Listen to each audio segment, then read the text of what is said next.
तो नमस्कार, सत श्री अकाल और जय श्री राम। वापस से आ चुके हैं हम एक और वीडियो लेके। जैसा कि आपको दिख रहा है, हमारा टॉपिक है सेल डिवीजन, जिसका पार्ट हम लोग पहले ही डाल चुके हैं, पार्ट 1। आज हम पढ़ने वाले हैं माइटोसिस के बारे में, प्रॉपरली सेल साइकिल। अब जैसा कि आपको ये पहले से पता था कि सेल साइकिल दो पार्ट में डिवाइडेड है बच्चों। किस दो पार्ट में डिवाइडेड है? साइटोकाइनेसिस और कैरियोकाइनेसिस। अगर आपको ये पता है तो आप कमेंट पे हमें ज़रूर बता सकते हैं। हमारे वीडियो को लाइक शेयर करना बिल्कुल भी ना भूलें, और अगर आप नए हैं तो सब्सक्राइब करने के बाद ही शेयर कीजिएगा। कैरियोकाइनेसिस क्या होता है? Nuclear division. न्यूक्लियर डिवीजन, जहाँ पे किसका डिवीजन होता है? न्यूक्लियस का डिवीजन होता है। पर अगर वही हम साइटोकाइनेसिस की बात करें तो यहाँ पे किसका डिवीजन होता है? साइटोप्लाज्म का डिवीजन, है ना। इसमें 3 लोग होते हैं, S1, G एंड S2। जबकि इसमें पूरा एम फेज आता है, पूरा एम फेज आता है, जिसकी आज हम बात करने वाले हैं। तो आइए एम फेज में सबसे पहले को पढ़ते हैं with the help of a diagram. बच्चों, अगर आपको वीडियो अच्छी लगती है हमारी, आपको सब कुछ समझ में आ रहा है, तो लाइक दबाना बिल्कुल भी नहीं छोड़िएगा। हमारे प्लेलिस्ट को जरूर देखिएगा, नोट्स के लिए हमारे टेलीग्राम को फॉलो करिएगा, और बाकी किसी भी तरह की इन्फॉर्मेशन के लिए आप हमारे इंस्टाग्राम को फॉलो कर सकते हैं। कोई कष्ट परेशानी हो तो कमेंट में जरूर आइएगा। तो सबसे पहला फेज जो है बच्चों, वो आता है प्रोफेज। लास्ट वीडियो में हमने आपको बताया था कि एनिमल सेल और प्लांट सेल में क्या डिफरेंस होता है, तो वो वीडियो आप जरूर देख लीजिएगा, जिसकी डिस्क्रिप्शन लिंक में आपको मिल जाएगी, ताकि आपको पता चल सके कि एनिमल और प्लांट सेल में क्या क्या डिफरेंस है। तो प्रोफेज में क्या होता है? प्रोफेज में स्पिंडल फाइबर्स अपीयर। इससे एक क्वेश्चन हर साल बोर्ड में आता है, एक क्वेश्चन सेक्शन ए में और एक क्वेश्चन सेक्शन बी में, तो वो आपको जरूर याद करना होगा। बुक में अगर आप अपनी देखेंगे तो आपको अर्ली और लेट दोनों मिलता है, पर आपको हमेशा बनाना लेट होता है। स्पिंडल फाइबर अपीयर करता है, न्यूक्लियर मेम्ब्रेन डिसअपीयर करेगा, nuclear membrane disappear,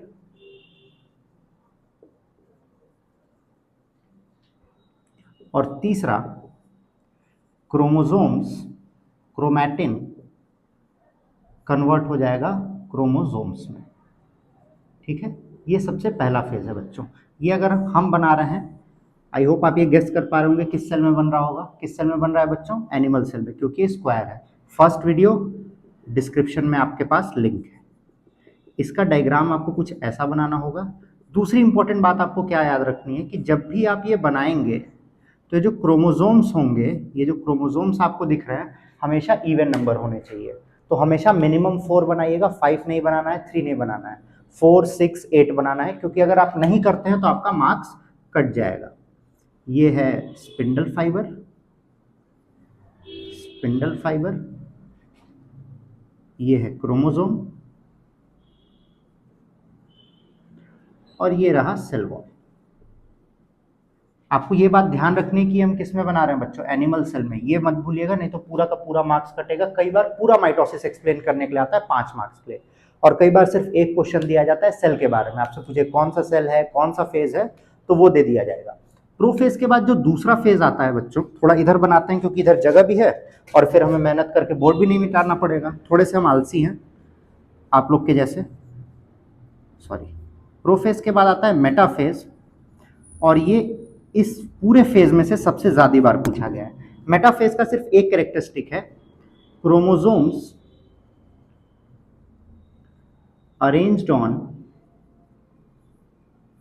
equatorial plate. सबसे अधिक बार यही आपको दिया जाता है। इसका स्ट्रक्चर बना के दे देगा और पूछेगा कि बताइए कौन सा फेज है, फिर आप बता देंगे कि मेटाफेज है। फिर आपसे सवाल पूछेगा कि आपको कैसे पता कि मेटाफेज है, तो आप लिख दीजिएगा कि मेरी मर्जी। ऐसा नहीं लिख सकते कि मेरी मर्जी, कहिएगा क्योंकि मेटाफेज का कैरेक्टरिस्टिक है कि chromosomes arranged on equatorial plate, मतलब बीचों बीच सारे अरेंज हो जाएंगे। Chromosomes arranged on equatorial plate, यही सबसे अधिक बार आया है।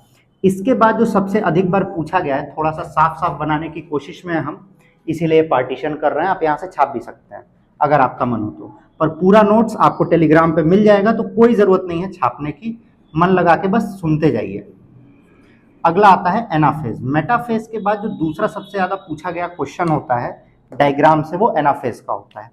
हमेशा आपसे जब ये पूछेगा तो ये भी पूछेगा कि इसके पहले कौन सा फेज है और इसके बाद कौन सा फेज है। तो आपको ये ध्यान देना होगा कि इसके पहले कौन सा है, क्योंकि इसी ऑर्डर में आपको याद करना होगा। क्वेश्चन 5 मार्क्स का बनेगा सेक्शन बी का। ये पूरा बना के आपको एक क्वेश्चन भी बताते हैं ताकि आपको आइडिया लग जाए। एनाफेज का भी कुछ खास ज्यादा कैरेक्टरिस्टिक नहीं है। इसमें क्या होगा, सिस्टर क्रोमैटिड्स, बहनें, गाना भी था बहने दे मुझे बहने दे, सिस्टर क्रोमैटिड्स पुल्ड अपार्ट, विदाई हो जा रही है दोनों की, सब बैठ के रोती हैं। अब कई सारे फेमिनिज्म लोग हो सकते हैं या कई सारे ऐसे लोग हो सकते हैं जो कहेंगे सिस्टर क्रोमैटिड्स या डॉटर क्रोमैटिड्स, क्यों, लड़के क्यों नहीं? क्योंकि लड़के बेहुदा होते हैं, सिंपल सी बात है, और कोई रीज़न नहीं है। लड़कों की इज्जत नहीं होती है। हम लोग धनिया मिर्चा पुदीना लाने के लिए पैदा किए गए हैं और हमारा वही काम है। और कभी कभी पापा का गुस्सा भी उतरता है हमारे ऊपर लात खाने के लिए। हम लोग पापा के मगरमच्छ हैं। देखिए, सिस्टर क्रोमैटिड्स पुल्ड अपार्ट। और लास्ट फेज जो आपका आ जाता है बच्चों, सबसे लास्ट फेज वो आता है टेलोफेज। आपको एग्जैक्टली इतना ही करना है, इससे ज़्यादा कुछ भी नहीं करना है। टेलोफेज में आपको लास्ट वीडियो में बताया गया था, डिस्क्रिप्शन हम दोबारा बोल रहे हैं, लिंक में है, उसको देखिएगा जरूर, तभी आपको ये समझ में आएगा। टेलोफेज में क्या होता है, क्योंकि ये एनिमल सेल है, क्योंकि ये क्या है, अच्छा एनिमल सेल है कि प्लांट सेल है? ये क्या है, प्लांट सेल है। कैसे पता? क्योंकि इसमें सेल वॉल है। एनिमल सेल होता तो स्फेरिकल होता, ये बात आपको ध्यान रखनी है। तो यहाँ पे सेल प्लेट आएगा, सेल प्लेट लेड डाउन, और बाकी जितनी चीजें यहाँ डिसअपियर हो रही थी ना, वो वापस से यहाँ रीअपियर हो जाएगी। तो इसका स्ट्रक्चर कुछ ऐसा बनता है। जितनी चीजें आपने प्रोफेज में डिसअपियर करवाई हैं यहाँ रीअपियर करवा लीजिएगा। ये देखिए, सेल प्लेट आ जाएगा, न्यूक्लियर मेम्ब्रेन रीअपियर करने लगेगा, डॉटेड बना देते हैं। इसमें न्यूक्लियोलस आ जाएगा, क्रोमैटिन थ्रेड में कन्वर्ट होने लगेगा। तो जितनी चीजें यहाँ गायब हुई थी, एक और चीज यहाँ पे गायब कर देते हैं, न्यूक्लियोलस डिसअपियर, डिसअपियर। तो जितनी चीजें डिसअपियर हुई थी यहाँ रीअपियर करवा लीजिएगा। ये बात सारी हर जगह किसकी हुई है बच्चों? प्लांट सेल की हुई है। अगर एनिमल सेल की होगी तो ये स्ट्रक्चर स्फेरिकल हो जाएगा और सेल प्लेट की जगह सेल फरो होगा, पिछले वीडियो में बताया गया था। तो आइए क्वेश्चन समझते हैं कि आखिर सेक्शन बी में क्वेश्चन आता कैसा है। आइए देखते हैं। आपको ये डायग्राम बना के दे देगा, मान लेते हैं, और आपका सबसे पहला क्वेश्चन होगा which phase is this, 1 marks में, तो आप कहेंगे मेटाफेज। दूसरा part, how can you identify, तो आप लिख देंगे कि chromosomes arranged on equatorial plate. अब तीसरा क्वेश्चन पूछेगा इसके बाद या इसके पहले कौन सा फेज आता है। बात पूछा था आप एनोफेज बनाएंगे डायग्राम, पहले पूछा तो प्रोफेज बनाएंगे डायग्राम। ये 2 मार्क्स का, एक एक कितना हो गया, 2 और 2 4। फिर एक क्वेश्चन और पूछेगा कि ये जो डायग्राम है ये एनिमल सेल है या प्लांट सेल है और आपने कैसे आइडेंटिफाई किया। तो इतने क्वेश्चन आपसे पूछे जाएंगे, इसके अलावा कुछ नहीं पूछा जाएगा।